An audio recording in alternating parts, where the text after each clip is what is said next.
축덕과 출갈못이 함께 즐기는 방송 축덕숙덕 241번째 이야기 시작합니다. 와우. 안녕하십니까, 주영민입니다. 안녕하세요, 주시은입니다. 안녕하세요, 박진영입니다.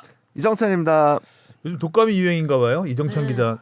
저는 독감은 아닌 것 독감까지 같고. 아니에요? 네, 그냥 약간? 약간 몸살 기운이 있었는데 지금 괜찮아요, 사실. 괜찮은데 혹시나 그래도 뭐 하는 마음에 마스크를 일단 썼습니다. 배려의 마스크요. 네. 수영 대회에서 메달을 땄다고. 전국 대회. 우와. 전국 대회? 네. 그러면 거기는 이제 아마추어들 나오는데. 네, 아마추어들이 나오고 동호인들. 네, 이른바. 그리고 선수 출신들도 나옵니다. 오. 나이 제한 따로 없고. 나이 제한은 나이별로 끊기는 하죠. 연령대별로 끊기는 하지만 아무튼 뭐 40대 그룹에서 전국 3등. 와. 지난주에 그것만 대단하다. 신경 쓰신다고 찢었다. 하셨는데. 그리고 몸살. 네, 그럼 모든 걸 쏟아 부었기 때문에 힘들긴 힘들더라고요. 네. 그. 와, 전국 3등 대단하다. 와. 몇 미터예요? 50m. 일단 50m? 네, 그리고 그 제가 출전한 기록 종목이 총 3개였는데 자유형 50 그리고 이제 개형 200m. 아, 개영도예요? 네. 오. 그다음에 혼개형 200m. 우와. 홍계영도 했어요? 네. 근데 저는 그냥 다 자유형으로? 자유형. 전 다 자유형. 황선우 역할을 했네. 앵커를 했죠. 와. 앵커 에이스 역할. 앵커는 나도 해봤지만 네. 와. 여기도 해봤고요. 지금 저도 하고 있고 있죠. 하고 있고. 하지만 앵커를. 동메달은 없다는. 음. 자, 사담이 좀 많았네요. 네. 자, 이슈로 가보겠습니다. 날개로 돌아와 토트넘 날개한 손흥민. 괜찮네요, 이거? 그런가요? 날개로 돌아와 토트넘 날개한 손흥민. 바깥했다. 근데 날개한 할 때 근데 이 뒤에 날개는 어이잖아요. 어이로 가는 게 맞지 않아요? 그죠? 그렇긴 그 의도 날개하다. 그 의도로 쓴. 날개 날개다. 했으면 어이네요. 아, 몰랐구나. 몰랐어. 나는 토트넘 날개를 한을 이렇게. 이거는 모자란 건데. 헐헐 이거는. 날개했다. 그때 그러고 날개하다는 어이지. 그러네요. 개짜는 어이지. 칭찬을 반반 받은 걸로. 오타가 우연이 아니었음. 그러니까 의미는 그게 맞는데 음. 맞춤법이 틀렸네요. 나 뜨겁네요. 자, 뉴캐슬 만만한 팀 아니었고 굉장히 어려운 경기라고 생각을 했었는데 의외로 대승을 거뒀습니다. 네. 아유. 손흥민이 다 했죠, 뭐. 맞아요. 정말 다 했어요. 음. 그러니까 야, 트리피어 정말. 옛날 동료인데 그렇게 탈탈 털어버렸으니 트리피어 입장에서는 약간 속상했을 것 같기도 하고 좀 최악의 날이었죠. 트리피어 평점이 궁금하네. 트리피어. 일단 뭐 폰몸 포트몹 평점으로 6.3. 6.3점. 6.3점.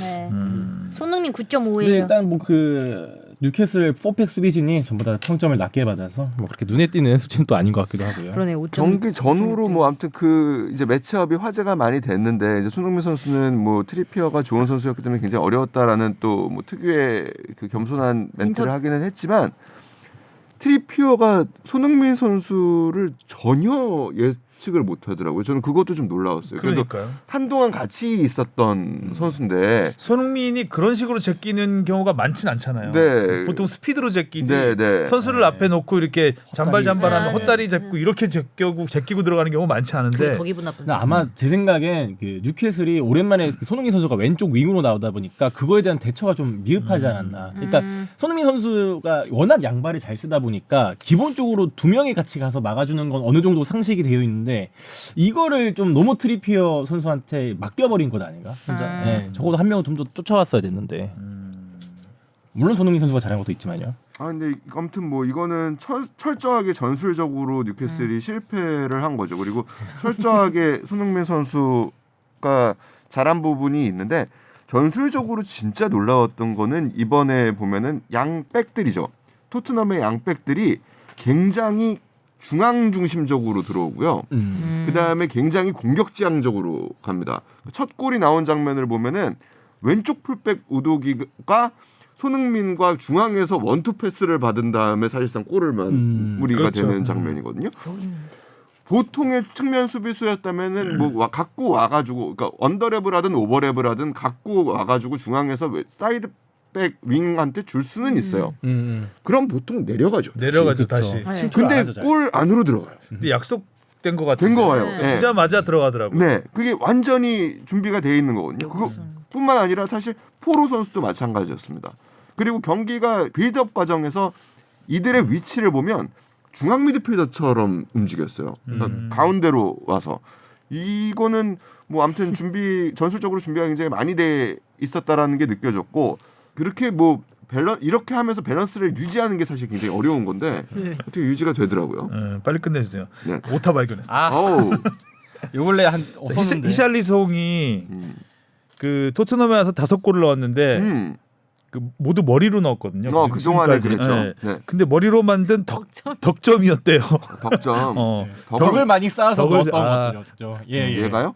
아, 거기 부족하지 않나요? 덕을 덕점- 많이 받은 것 같은데요. 덕점으로 토트넘을 날게 했죠. 최악이네요. 귀여운 오늘 제 트리피어네요. 귀여운 오타네요. 덕점. 아무튼 뭐 발로 넣은 발로 넣은 발로 첫 넣은- 득점인 거죠. 네. 네. 네. 그만큼 또 손흥민 선수가 완벽한 진짜 떠먹여줬잖아요. 그 떠먹여줬죠. 둘 다 두 골 다.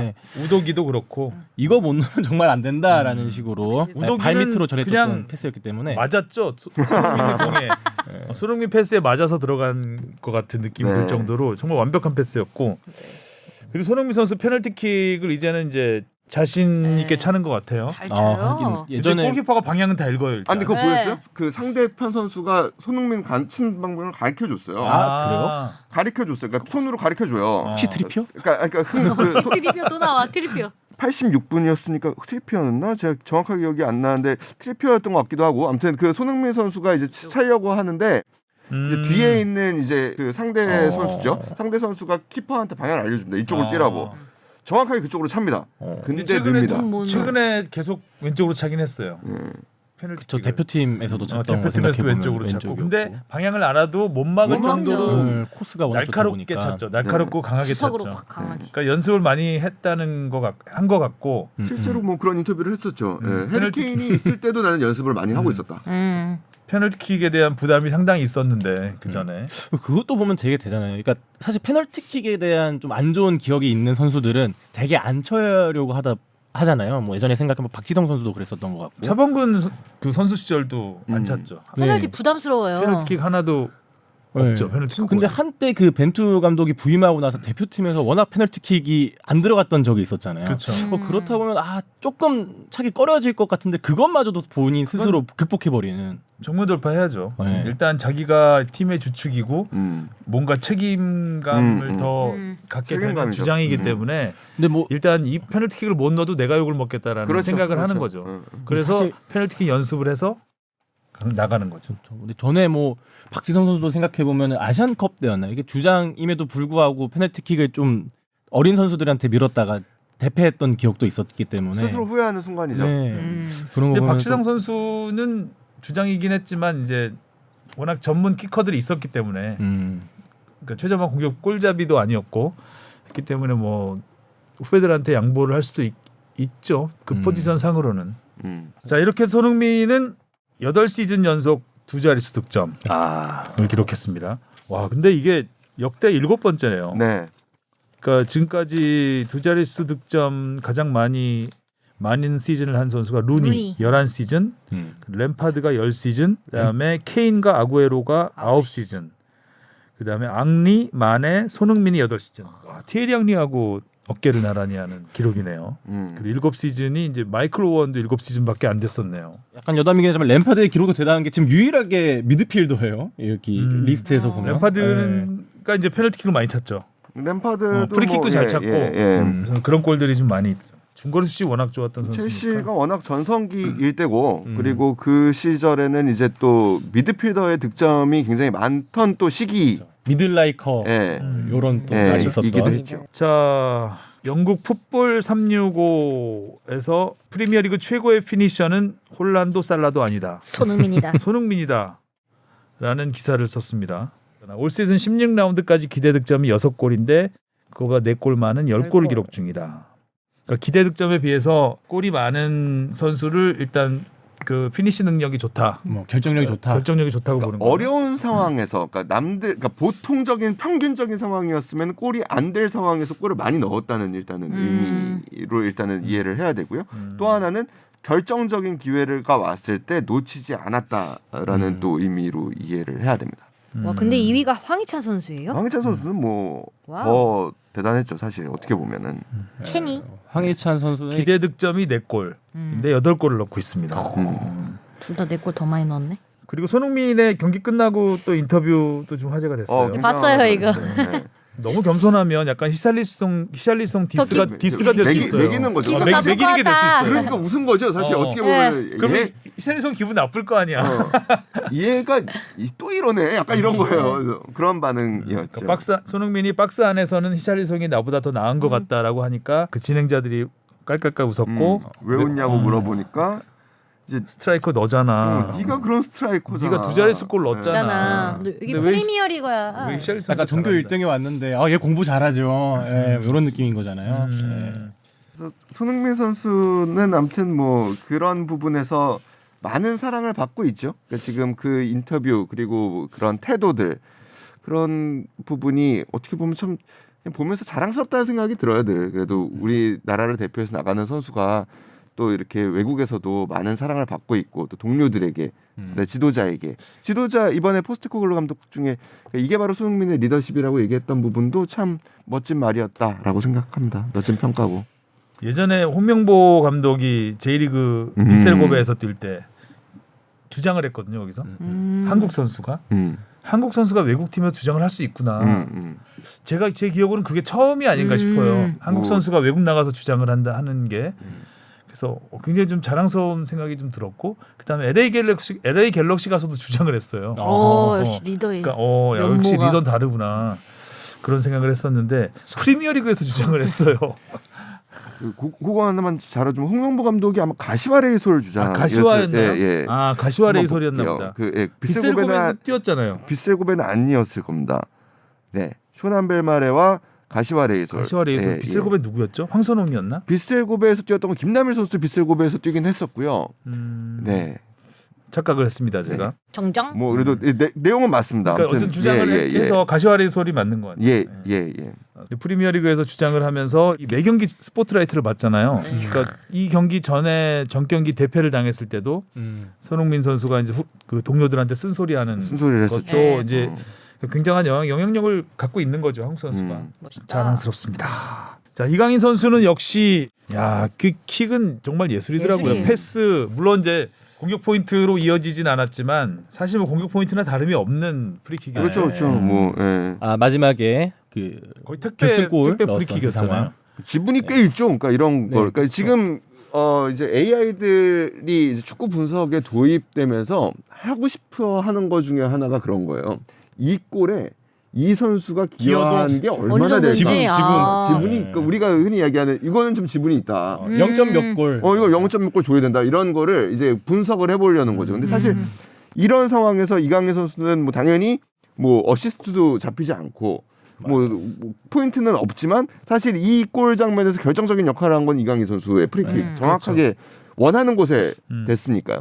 그러니까 실제로 그래서 뭐 종목은 다르지만 아이사키 같은 경우에는 어시스트를 두 선수에게 주죠. 그래서 바로 골을 넣을 수 있게 준 선수에게만 어시스트를 주는 게 아니고 그 전에 준 상황도 어시스트를 주는 경우가 있고 또 때로는 그 뭐 관여한 걸로 인해서 어시스트를 주는 경우도 있습니다. 감독관이 판단해서 그런 경우를 이제 좀 AI가 좀 분석을 해보려고 하는데 그렇게 되면은 이강인 선수에 대한 플레이에 대한 또 조금 더 객관적인 재평가가 이루어질 수도 있겠죠.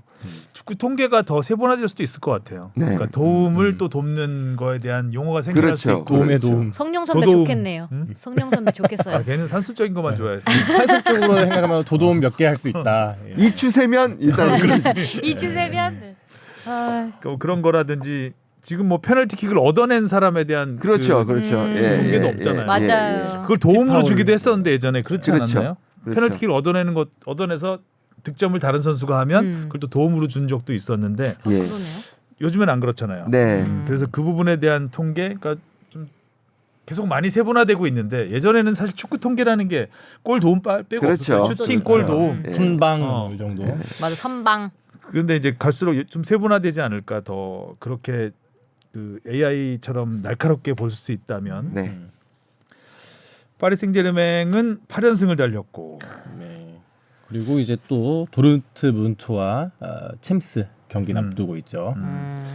그리고 김민재 선수는 완전 좀 요새- 기복이 심합니다 요즘. 그러게요. 요새 좀 그렇네요. 지치긴 지친 상태인 것 같아요. 지난번에 그 프랑크푸르트한테 5대1로 질 때 네. 모습은 거의 뭐 김민재 최악이죠. 않았죠. 예, 네, 최악의 김민재 경기력이었죠. 더 네. 쉬워야 되나? 일단은 뭐 팀적으로 좋지 않았습니다. 팀적으로 좋지 않았던 부분이 분명히 있고 어려워요. 그러니까 그 판단하기 어려운 부분이 뭐냐면 팀이 안 좋기 때문에 중앙 수비의 실책이 도드라지는 건지 아니면 중앙 수비수가 안정적이어야 되는데 실책을 하는 모습 때문에 팀이 굉장히 위험해 어렵게 보이는 보이는 건지 이거는 조금 좀 어려운 문제라고는 생각이 듭니다. 그리고 그거를 일주일 동안 꾸준히 연습한 팀 내부에서 보지 않는 그러니까 결과만 갖고 판단하기에는 뭐가 먼저다라고 판단하기는 어렵지만 지금 아무튼 최근 그 프랑크푸르트 전에서 보여준 김민재 선수의 모습은 분명히 실망스러웠죠. 굉장히. 또 김민재 스타일이 수비수지만 공격적이잖아요. 네. 수비도 공격적으로 하잖아요. 그렇기 때문에 그 약간의 실수가 굉장히 큰 화를 부를 수도 있는 그런 장면들이 좀 있죠. 실제로 최근에 잘하면 또 굉장히 네. 빛나고. 최근에 그 뮌헨이었는지 제가 분데스리가는 정확하지는 않은데 김민재 선수에 대한 좀 비판이 좀 나오는 시점에서 하이라이트 필름을 만든 적이 있어요. 그래서 저도 저장을 해놨는데 정말 멋있습니다. 그러니까 우리가 눈에 보이지 않게 이 선수가 정말 몸싸움을 잘해서 진짜 상대의 강한 선수들과 부딪혀서 공을 지켜내고 그리고 길목을 정확하게 읽어내고 이런 장면들이 굉장히 많아요. 근데 그렇게 수비수가 하이라이트 필름을 만드는 게 사실 쉽지는 않아요. 맞아요. 그렇죠. 잘안 수비수는 보이죠. 사실 잘하는 선수면 이 경기에 잘 보이지 않나도 사실 돼요.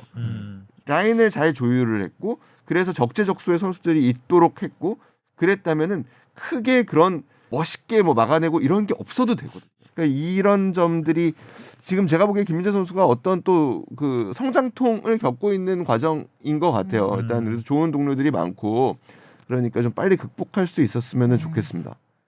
그리고 또 오늘 새벽 챔피언스리그에서는 또 아주 또 멋진 장면들을 또 많이 그럼요. 만들어냈어요. 그럼요. 위협적인 컵백을 걷어내는 장면도 결정적인 있었고. 실점 위기를 2번 정도 네. 막아냈다고 볼 수 있는데 그러니까 지난 경기에서는 굉장히 많은 혹평을 받았죠. 평점도 뭐 뮌헨 간 이후에 가장 네. 낮았고 하지만 오늘 또 좋은 평가를 받았죠. 네. 네. 이러면서 크는 거죠. 그럼요. 맞아요. 자 드디어 이제 K리그로 가보겠습니다. 네.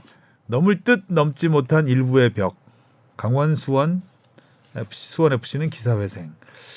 강원과 수원. 부산이 아까도 얘기를 했지만 그렇죠. 부산 얘기부터 해도 되죠. 네. 꼬여도 너무 꼬인 경기였죠. 네. 네. 선제골까지 넣고 저 그러니까요. 2차전에서 1차전에서 2대1로 이기고 유리했는데. 이승우 퇴장당하고 네. 그쵸. 수원 FC는 사실 거기서 팬들 사이에서 끝났다. 네. 그 정도 얘기까지 나왔는데 사실 이 경기 뭐 풀로 보진 못하고 저도 하이라이트로 봤는데 네. 박진석 감독의 실수가 아닐까. 좀 일찍 수비적으로 내려서서. 내려섰던. 선제골 넣은 다음에 왜 내려섰을까?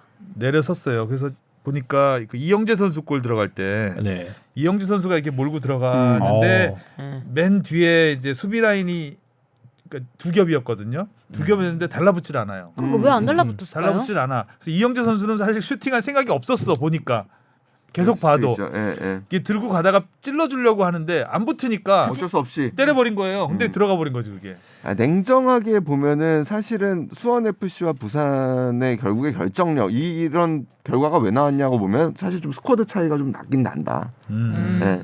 수원 FC가 올 시즌에 물론 굉장히 어려움을 많이 겪고 그다음에 라스가 이제 음주운전으로 이제 결국에 계약 해지가 된 다음에 사실 영입할 수가 없는 상황에서 그렇게 계약 해지가 됐기 때문에 어려움을 겪기는 했지만 수원 FC가 지난 시즌에도 뭐 좋은 모습을 보여줬고 올 시즌에도 사실 좋은 모습들을 보여주고 있어 왔기 때문에 사실 부산과는 스쿼드에서 좀 레벨 차이가 좀 나는 거는 아무래도 2부 1부이기 있습니다. 때문에. 네. 나죠. 그리고 후반 가서는 거의 힘을 못 썼죠 부산이. 네. 네. 지쳐가지고. 그리고 그런 부분이 있어요. 부산은 분위기가 안 좋을 수밖에 조금 없었던 부분이 있습니다. 그렇죠. 마지막 경기를 시즌을 내내 잘하다가 마지막에 김천에 그 사실 뭐 대충 부산이 올라갈 가능성이 훨씬 높았던 경기였는데 여튼 마지막에 실점을 하면서 2위가 돼서 결국에는 승강피오로 몰렸고 승강피오에서도 사실 1차전을 이겼지만 그런 팀의 1차전을 경기를 압도를 하면서 사실 이긴 거는 또 아니거든요. 홈에서. 그런 상황에서 이제 2차전이 됐을 때 소극적인 운영을 할 수밖에 없었던 것 같아요. 선수들의 마음이.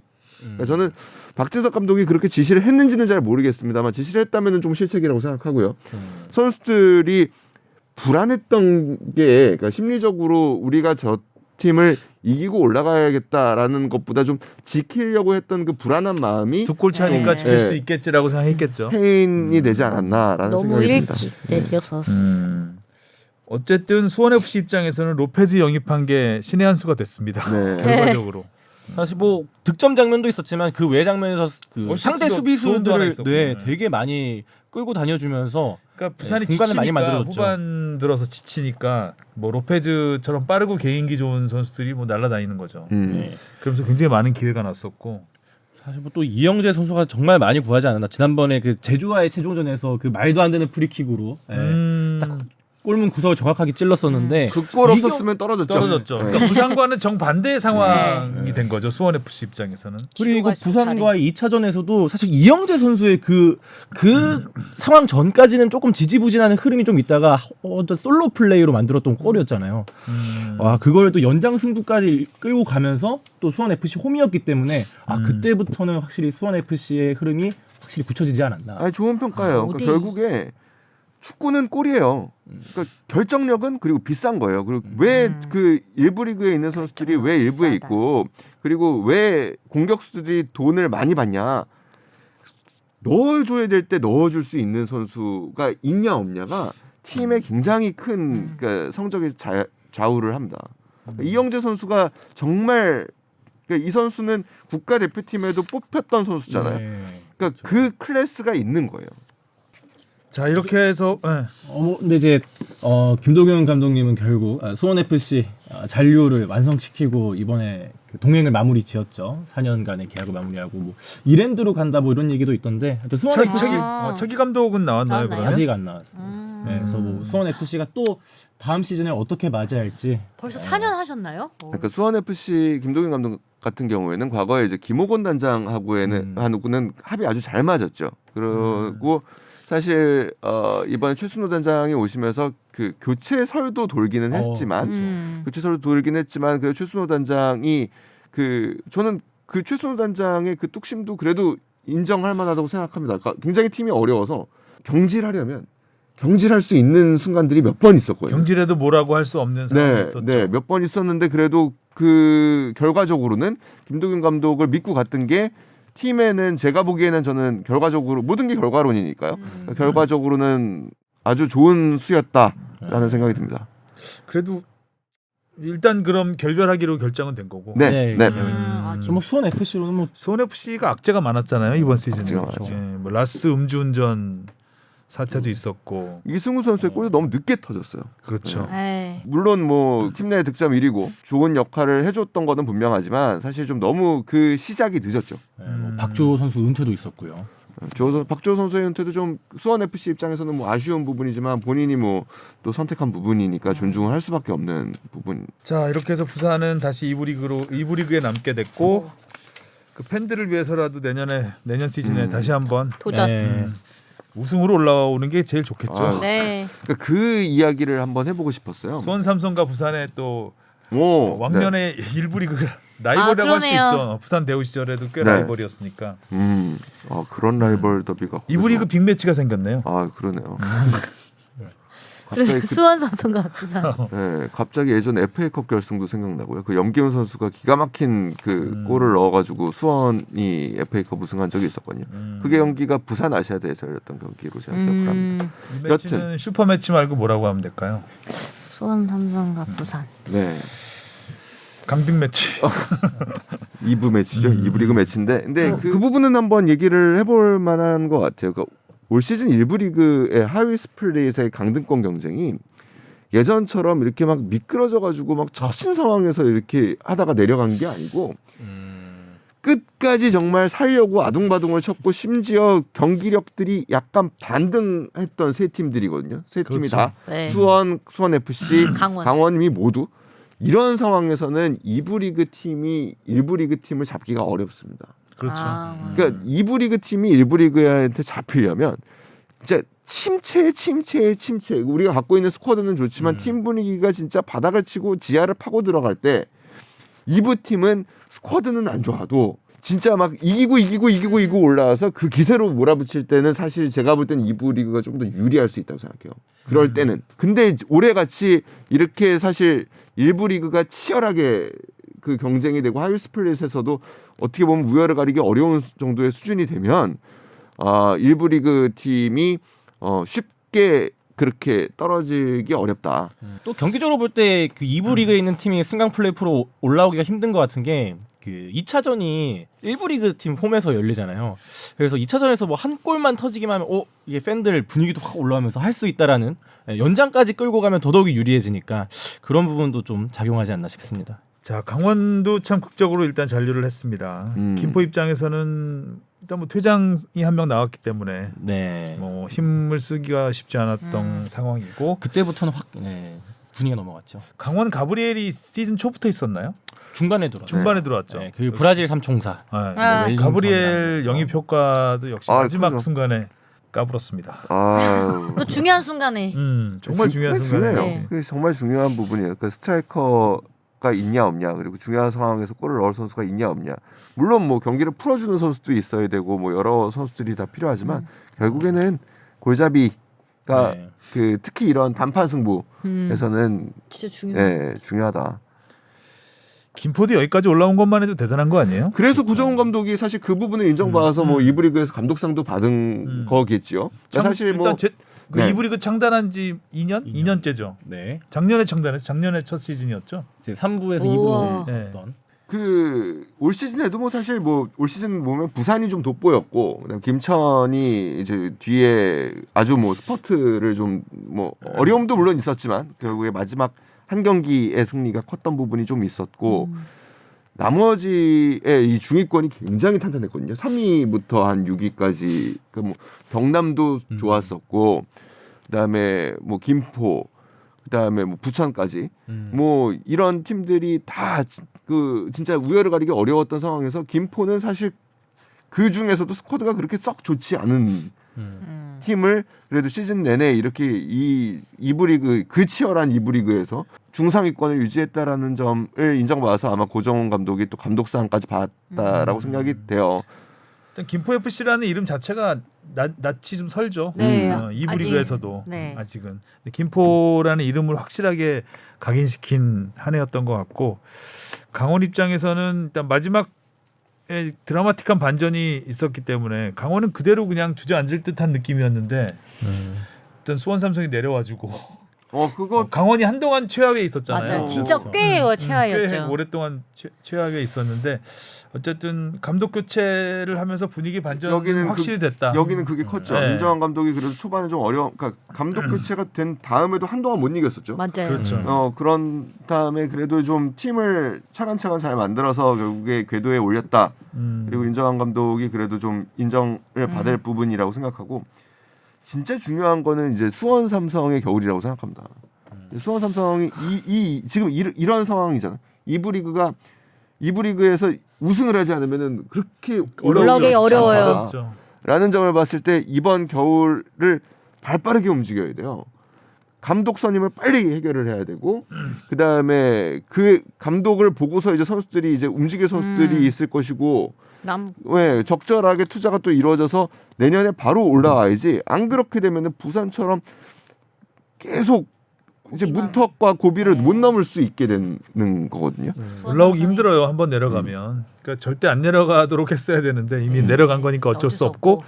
염기훈 감독 계속 간다는 얘기도 있던데요. 그런 이야기가 조금 더 많아요. 왜냐면은 뭐 일단 구단의 레전드인데 그러니까 어떻게 보면은 염기훈 감독 대행 입장에서도 그 내년 시즌에 내가 이 팀을 맡을 수 없다라는 생각을 했었으면은 그런 절체절명의 위기에 팀을 뭐 그래도 책임감이 있으니까 뭐 맡긴 했겠지만 아무튼 그 맡은 상황에서는 팀이 생존하든 강등되든 어느 정도의 이제 보장을 받고 결정을 했을 가능성이 높다라는 게 이제 지배적인 어떻게 보면은 의견이고 근데 그걸 떠나서 일단 이 감독 대행은 팀에서는 계속 가고 싶어 하지만 결정할 주체들이 지금 다 사표를 내놓은 상황이잖아요. 프런트에서는 사표를 냈나요? 대표와 단장이 다 일단 사표를 냈어요. 그러면은 이거를 빨리 판단을 해야 돼. 이거를 뭐 수리를 할지 아니면은 뭐 더 훌륭하신 분을 모셔올지 아니면 바이어를 할지 이게 결정이 돼야 그러면은 자 그러면서 이제 우리는 감독 대행 그 염기훈 감독 대행을 뭐 감독으로 승격시켜서 우리는 가겠다라고 하던가 그러면서 이제 비전을 이제 제시를 해야 선수들이 이제 빨리 이제 선수단이 정리가 되면서 새 시즌을 준비를 할 수가 있는 건데 글쎄요 지금 뭐 근데 보기에는 이런 긴박한 상황을 파악하려면 어느 정도 이런 축구에 대한 그 배경 지식이 있어야 되잖아요. 근데 그 대표와 단장의 사표를 수리하는 사람은 제1기획에서 할 거 아니에요. 뭐 그 현재로서는 그렇게 그쪽에서 뭐 봐야겠죠. 얼마나 예. 이런 긴박한 상황을 인지하고 있을지는 못 하고 있을 것 같은데요.